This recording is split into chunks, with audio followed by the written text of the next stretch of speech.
My name is Meredith Vale. I am 32 years old, and the night my brother poured a glass of red wine over me at Thanksgiving, I did not cry. That seemed to frighten him more than anger would have. The wine hit my cream sweater first, then ran down my collarbone, soaked through the lace at my cuffs, and splashed onto the old oak floor beneath my chair. A hush fell over the dining room. The turkey was still steaming. The cranberry sauce sat untouched in a cut glass bowl. My mother's silver candlesticks burned steadily, as if nothing terrible had happened between them. My older brother Cole stood at the head of the table with the empty glass in his hand, breathing hard. "When the sun comes up," he said, pointing toward the front door, "you and your little boxes had better be gone." My mother closed her eyes, but she did not tell him to stop. My father looked down at his plate as though the green beans required all his attention. My Uncle Peter muttered, "Maybe now she'll understand this isn't her place." No one asked if I was hurt. No one asked Cole why he had thrown the wine. They all waited for the version of Meredith they knew, the daughter who swallowed insults, softened facts, apologized for tension she had not created, and then went upstairs to cry quietly so the family could finish dessert. But that woman had been dying for 5 weeks. So I dabbed one drop of wine from my chin with a napkin, reached into the pocket of my skirt, and placed a black iron key in the center of the table. The sound of it touching the wood was small. The reaction was not. My brother's face changed first. Not confusion, recognition. He knew that key. He had seen it once as a child in our grandmother's hand, and once as an adult when he tried to force open a locked cabinet in the old library. My mother whispered, "Meredith, where did you get that?" I smiled at Cole.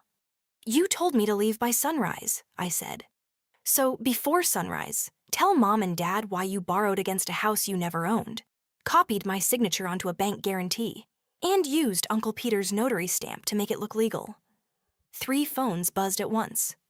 My father's, my mother's, Uncle Peter's. Cole's stayed silent because the email was not for him. The subject line had already gone out through my attorney. Notice of trust enforcement, fraudulent lien, termination of unauthorized occupancy, and preservation of evidence. Before I tell you what Cole said next and why he was the one loading suitcases before the sun came up, tell me what time it is where you are watching from, and what the weather looks like outside your window. I want to know how far a story travels when a family finally learns that silence is not the same thing as permission. The house was called Wrenfield. It sat on 12 acres outside Briar Glen, Pennsylvania, behind a stone wall patched so many times that every generation of our family had left a different color of mortar inside it. It was not a mansion in the way rich people use the word. It was too drafty, too crooked, too stubborn for that. The staircase groaned in winter. The library smelled like dust, cedar oil, and old paper. Rain tapped a different rhythm on every part of the roof because 3 sections had been replaced in 3 different decades. But when my family wanted to sound important, they called it the Vale Estate. My brother called it his legacy. My parents called it the family home. My uncle called it an asset. My grandmother, Evelyn Vale, had called it a responsibility. I was the only one who listened to her. Cole was 4 years older than me and had always been treated like a weather event, impossible to prevent, pointless to criticize, and somehow everyone else's job to clean up after. If he broke something, he was energetic. If he lied, he was overwhelmed. If he humiliated me, he was frustrated because he cared too much. My mother, Sandra Vale, had a gift for turning his cruelty into evidence of his passion. "Cole feels things deeply," she would say. My father, Richard, preferred a different sentence. "Don't give him the reaction he wants." Between those 2 phrases, my brother learned he could do almost anything if he made my response look like the problem. The first time I understood that clearly, I was 17. I had spent 4 months building a scale model of the original Wrenfield porch for a historic preservation scholarship. I used thin basswood strips, handmade tiny balusters, and photographs from the county archive. It was the most delicate thing I had ever made. The night before my interview, Cole came into the dining room carrying a mug of black coffee. He looked at the model, smiled, and said, "You really think a porch is going to get you out of here?" Then he tripped. Coffee spread across the miniature floorboards before I could lift the model. He apologized loudly enough for our parents to hear from the kitchen. My mother rushed in and called it an accident. My father said that if I wanted to work in preservation, I should learn that fragile things needed better protection. Cole hugged me in front of them and whispered against my hair, "Maybe the house doesn't want you either." I smiled through dinner that night because I had nowhere else to go. Grandmother Evelyn found the ruined model in the trash the next morning. She did not comfort me with speeches about forgiveness.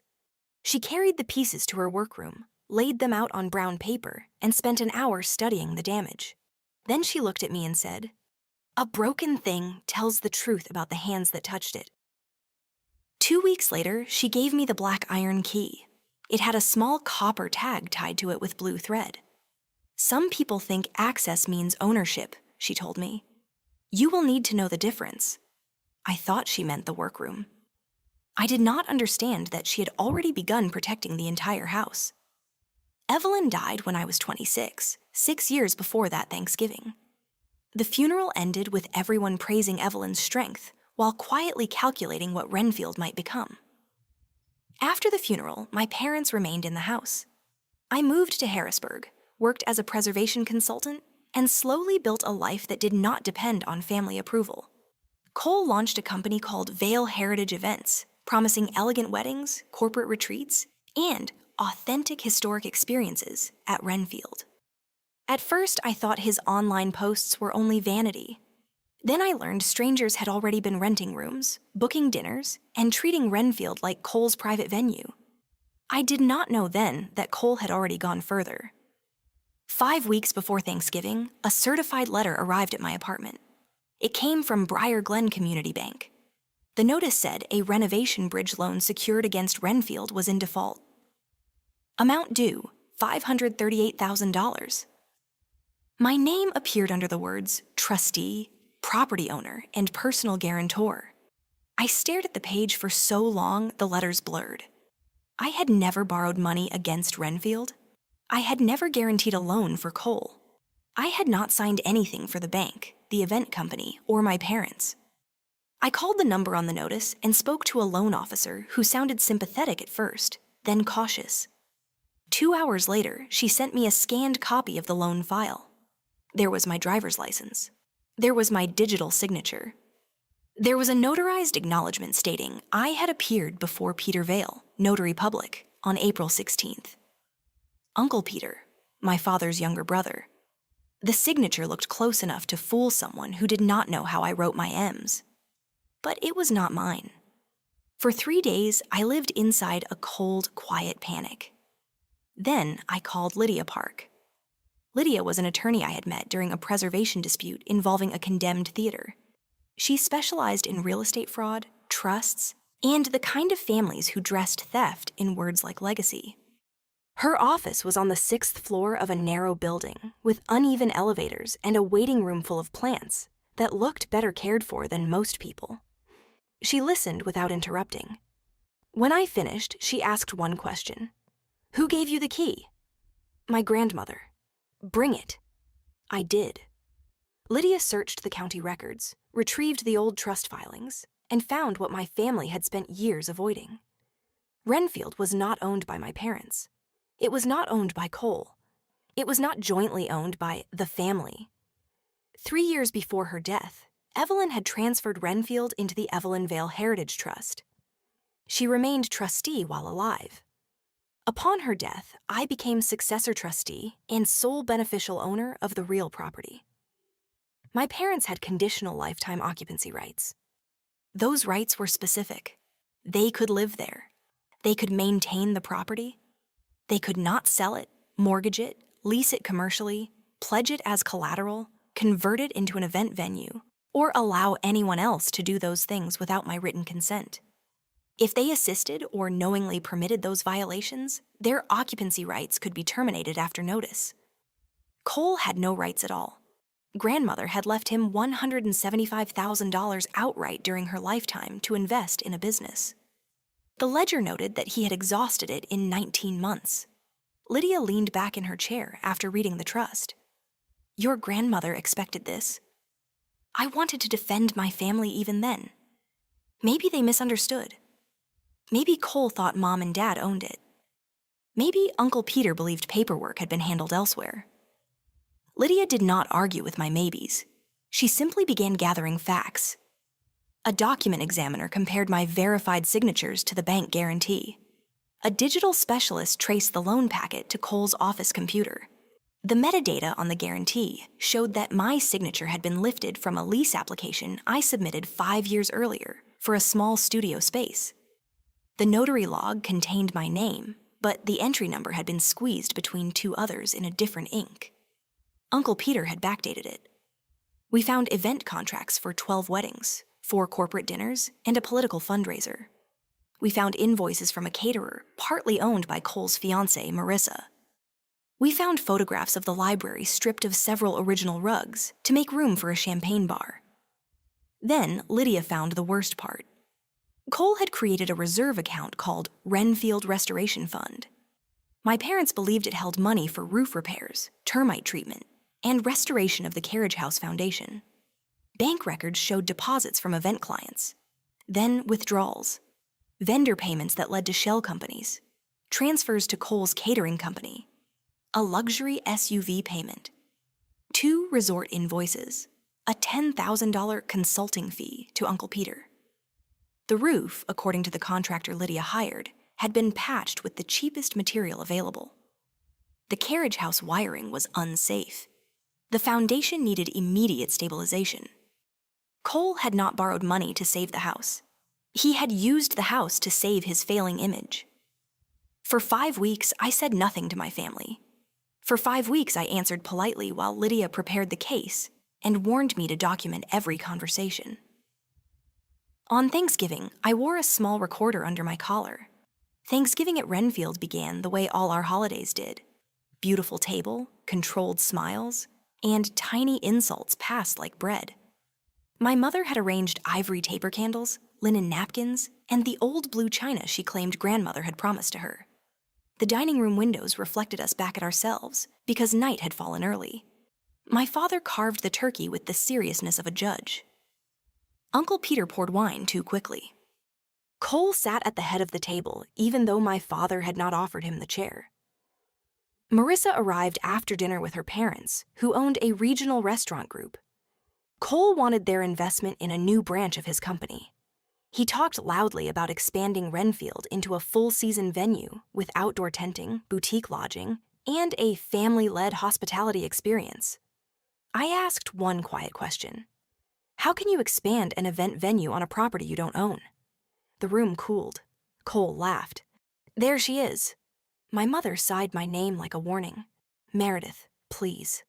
I kept my eyes on Cole. It's a simple question. My father said, this isn't the time. When is the time to discuss unauthorized loans? That was when Cole's smile disappeared.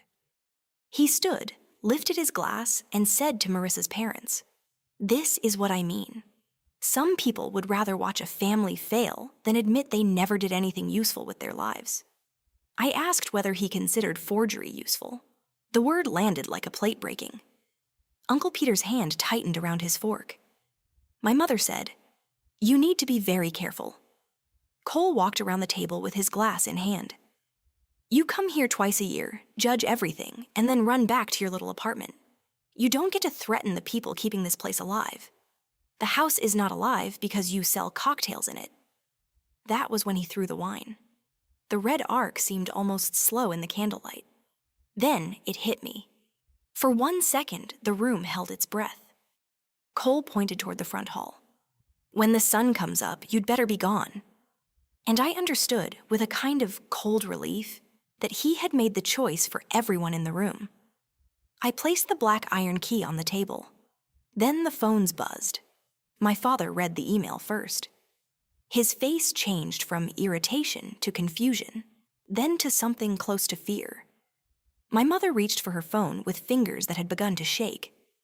Uncle Peter pushed back from the table and muttered, "What the hell is this?" Cole reached for the key. I covered it with 2 fingers. 60 seconds, I said. Truth first. You planned this, he snapped. I prepared for this. My father slapped his phone down. No one is terminating anything. This house belongs to our family. I turned to him. It belongs to a trust. You know that now. Maybe you knew it before. My mother's eyes filled. Why would you bring attorneys into Thanksgiving? Because someone brought my forged signature to a bank. Cole laughed. Listen to yourself. Forged signature, trust enforcement, preservation notice. You sound ridiculous. And you sound nervous. He looked at Marissa's parents, then at our uncle. It was a renovation loan. Everyone knew. Everyone benefited. The roof didn't fix itself. The roof still needs repair, I said. The money did not go there. My father looked at him. Cole's jaw flexed. You don't know what you're talking about. I picked up the key and walked toward the library. Then let's open the box. No one told me to stop. That was how I knew they all knew there was something to fear. The library had been grandmother's favorite room. Walnut shelves lined 3 walls. A portrait of Evelyn at 30 hung above the mantel, painted before disappointment had sharpened her face. Under the eastern window stood a built-in cabinet with carved ivy along its trim. Cole moved ahead of me, scanning shelves and drawers as though he could locate the truth before I did. He had spent years treating Wrenfield like a stage, but he had never understood the set. I pressed the smallest carved leaf. A brass keyhole appeared. When the key turned, the hidden door opened with a sound like a sigh. Inside sat a gray steel box, 2 leather ledgers, a sealed envelope addressed to me, and the ruined porch model from when I was 17. Grandmother had repaired it. The coffee stain remained across the miniature floorboards, dark and permanent. The broken railings had been mended with almost invisible splints. Underneath, on a card written in her careful hand, were the words, "Damage should be remembered when it teaches protection." My chest tightened. Cole scoffed. She kept your little craft project. Of course she did. My father turned on him. Be quiet. It was the first time that evening my father had corrected him. I opened the steel box. On top lay the original trust agreement. Beneath it were the recorded deed, letters from grandmother's attorney, property ledgers, and a small external drive. I handed the trust to my father. Read page 7. He did. His lips moved silently over the clause that gave him and my mother conditional occupancy, but barred commercial use, liens, loans, unauthorized leases, or any pledge of the property. My mother read over his shoulder. Uncle Peter stood near the doorway, pale. Cole said, "That's old language. It doesn't apply to modern operations." Lydia had warned me he might say that. I opened the folder Lydia had prepared on my laptop. The trust was restated 4 years ago, I said. The commercial use clause was expanded because grandmother knew you had approached 3 investors about turning the carriage house into a venue. Cole looked at Uncle Peter. That tiny glance was a confession. I clicked the video file labeled EV Final Statement. Grandmother appeared on screen in the library chair, thinner than I remembered but composed. Lydia had told me the recording was made with an attorney present 8 months before Evelyn died, during a period when her doctor confirmed she was fully competent. "My name is Evelyn Margaret Vale," she began. "I am recording this statement because my family has mistaken my age for an invitation." No one breathed. She explained the trust in plain language. She said my parents could live at Wrenfield because they had spent decades there, but living in a house was not the same as owning it. She said Cole had repeatedly treated the property as collateral for dreams he did not know how to fund. She said Uncle Peter had asked whether it would be simpler to move the house into a family LLC, where decisions could be made by majority vote. Then she looked directly into the camera. I declined to make theft easier by calling it unity. My mother made a small sound. Grandmother continued. Meredith did not ask for this property.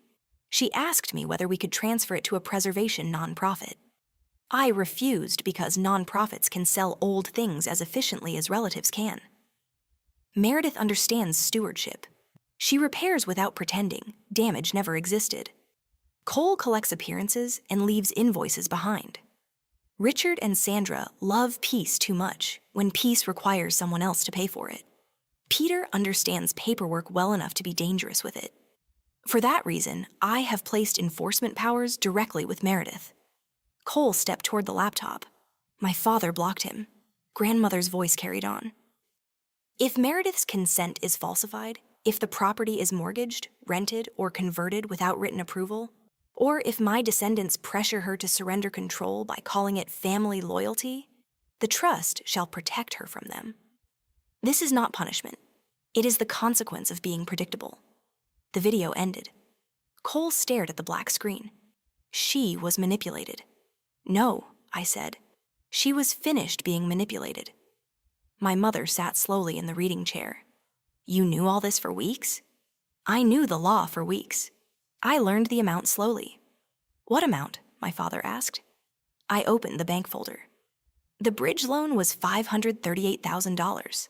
The restoration reserve received $162,000 from events over 18 months. Less than $31,000 went to repairs. My father's face tightened. Where is the rest? I clicked the transfer map Lydia's forensic accountant had created. Arrows led from the restoration reserve to Cole's catering account, to a credit card, to Marissa's restaurant tasting events, to Uncle Peter's consulting company, to a vehicle lease, and to something called Northridge Guest Experience. Marissa's father stepped closer from the doorway. He had followed us in silence. Our investment packet listed Northridge as an active hospitality partner. It's Cole's mailbox, I said. Marissa looked at Cole. You told me Northridge handled vendor coordination. Cole's control slipped. It was an internal structure. This is normal. Meredith is making basic business development sound criminal. You submitted my signature as guarantor. You would have agreed if you weren't so determined to punish me. That sentence mattered. You knew I hadn't agreed. The room went silent. Cole realized what he had said too late. My recorder had caught it. So had the phone in Marissa's father's hand. Uncle Peter said, Cole, stop talking. Cole turned on him. You notarized it. Peter's mouth opened, then closed. My father looked like someone had removed the floor beneath him. You notarized Meredith's signature without her present? Peter swallowed. Cole said she had signed electronically, and the bank needed a witness to close before rates changed. How much did he pay you? I asked. Peter wiped his forehead. My laptop supplied the answer. $9,400, I said. 3 days after closing, my mother whispered. Peter. He looked smaller than I had ever seen him. I was trying to help the family. I almost laughed. Every person who had stolen from me had done it under the shelter of that phrase. Cole slapped the desk. Enough. Everybody here ate from that money. Dad, you wanted the west roof fixed. Mom wanted the kitchen finished. Peter handled permits. Marissa's family wanted proof I could contribute assets. Don't stand there acting like Meredith is some saint because Grandma handed her a secret title. My father spoke quietly. The west roof still leaks. Cole's eyes flashed. I was going to finish it. With what? Marissa asked. The joint savings account you drained? Cole froze. Her mother covered her mouth. Marissa looked at me. My account is in this? Lydia's accountant had flagged the account, but advised me not to mention it unless necessary. Now it was necessary. Part of the loan proceeds moved through a joint business savings account in your name and Cole's, I said. The bank has frozen it pending review. Marissa stared at Cole as though she was seeing him without lighting for the first time. You told me that was booking revenue? It was going to become revenue. That answer was so close to what he had told himself about everything. A lie that would become true later if everyone else cooperated. Then Cole did what cornered people in my family always did. He reached for my weakest place. All right, he said. If we're telling truths, tell them why you disappeared when Grandma needed you most. My mother looked up sharply. My father stiffened. I felt the old guilt rise before he even continued. Cole pulled out his phone. "Tell them why she died after you ran away." My pulse beat hard in my ears. Evelyn's last month had been brutal. Her memory came and went. Some nights she knew me. Some nights she thought I was my mother. I was working part-time, coordinating care, handling medication schedules, and sleeping in the chair beside her bed, because my parents said night nurses were too expensive, and Cole said he was buried in business development. After 9 weeks, I had a panic attack in the pharmacy aisle. My therapist told me I needed 48 hours of sleep. I arranged a licensed nurse, paid from the sale of a painting I had planned to keep, and drove to a friend's house. On the second night, Evelyn suffered a stroke. I reached the hospital 26 minutes after she died. Cole met me in the corridor and said, "Hope your little break was worth it." I had heard that sentence in my dreams for 6 years. Now he pressed play on his phone. My own voice filled the library. "I can't do this anymore," I said in the recording. "Sometimes I wish I could vanish before she does." My mother gasped. Cole stopped the audio. "There," she wanted out. She was tired of Grandma. Then Grandma conveniently leaves her the house. The implication was careful, not an accusation exactly. A poison placed in the center of the room. I looked at my father. His face was unreadable. For a second, I was back in the hospital corridor, exhausted, grieving, and too ashamed to defend myself. Then I looked at the repaired porch model. Damage should be remembered when it teaches protection. I opened my own phone. "Play the rest," I said. Cole frowned. "What?" "You stopped too early. Play the next sentence." He did not move. So I played the complete recording from my therapy archive. My voice continued, shaky and exhausted. "Sometimes I wish I could vanish before she does. Not because I want to leave her, but because watching her lose herself piece by piece is breaking something in me. I need 2 nights of sleep so I can come back without resenting someone I love."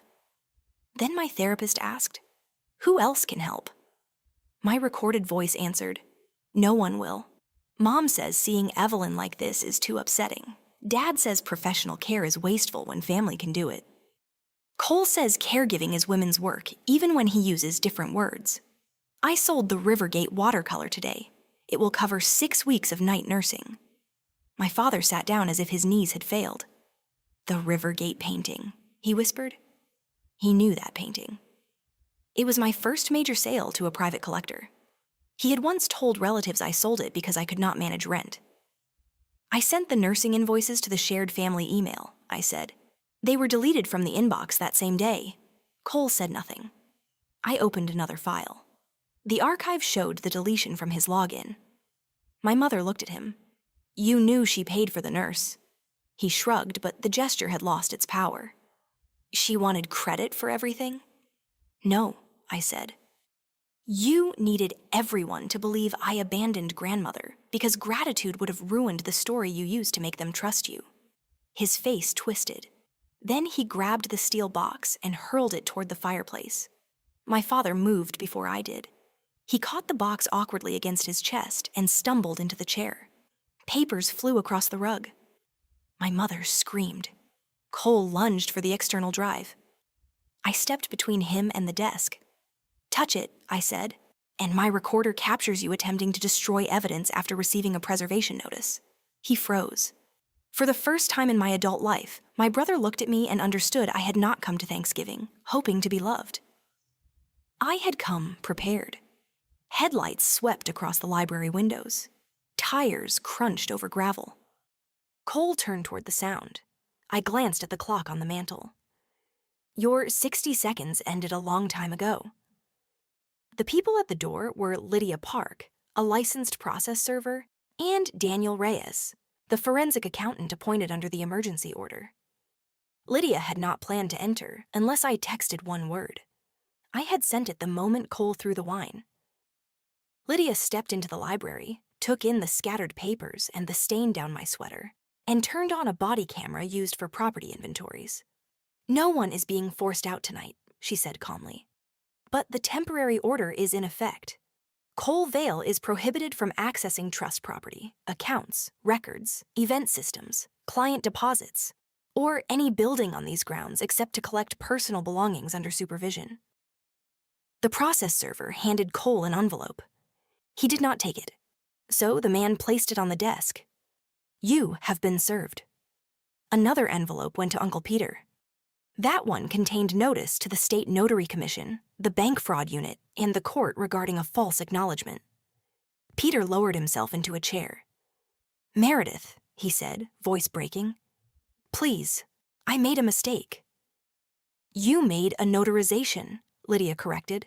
"That is not a feeling. It is an official act." My father still held the steel box. Cole pointed at him. "Tell them to leave." My father looked at the trust in his hands. Then he looked at me, wine-stained and steady. "This is her house." Cole stared at him as though betrayal had finally touched him and he could not recognize it from that side. My mother began crying. Lydia explained the order. The event business would cease operations immediately. Existing clients would be notified through counsel.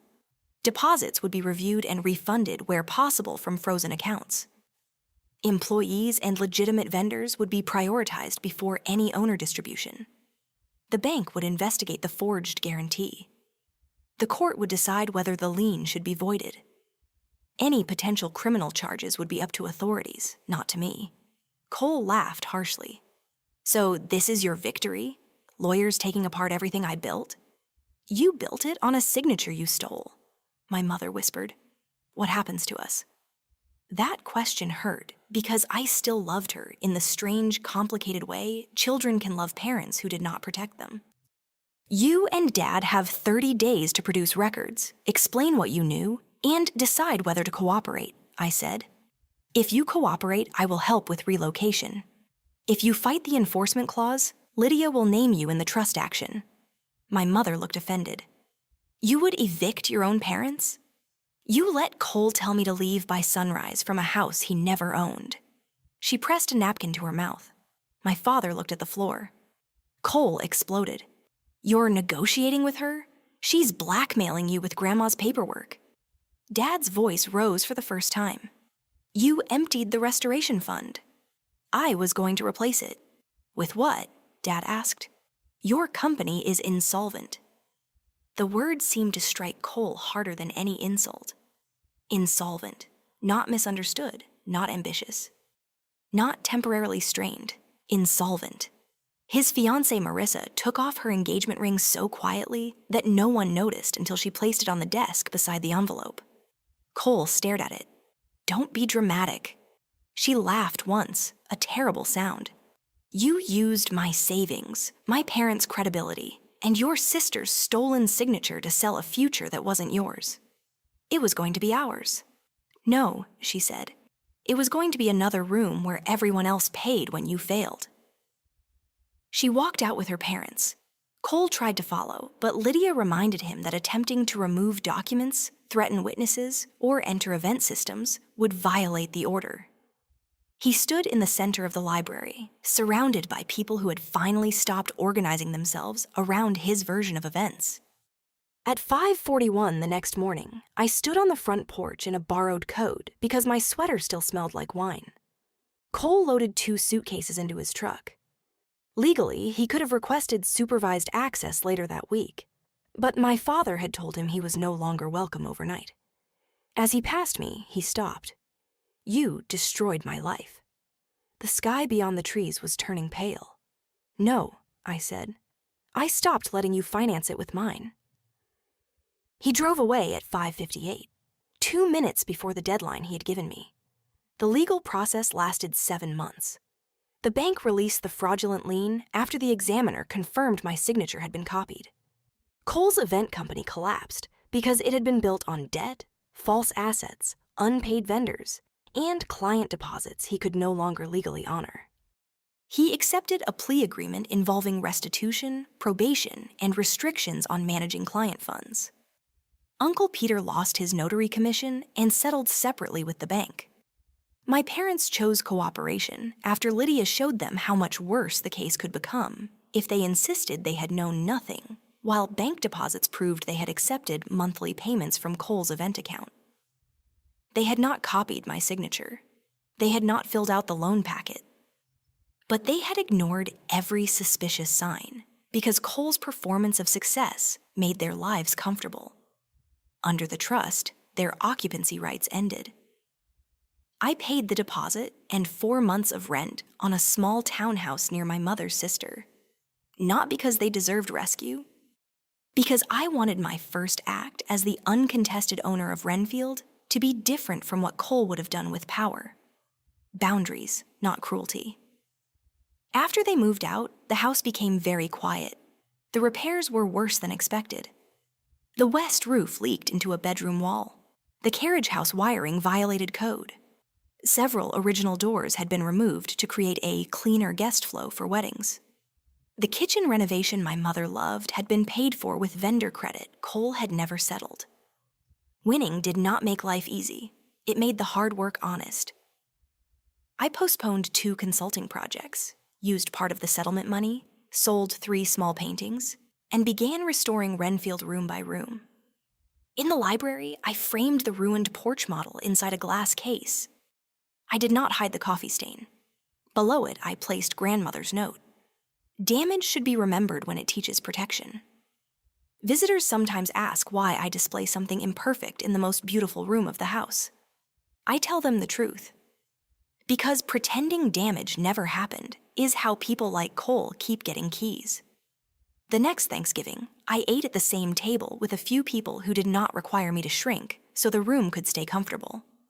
No one used the word legacy to demand anything. No one called access love. At sunset, my mother called. My father was beside her. She asked whether they might visit sometime in December, not for a holiday, just for coffee.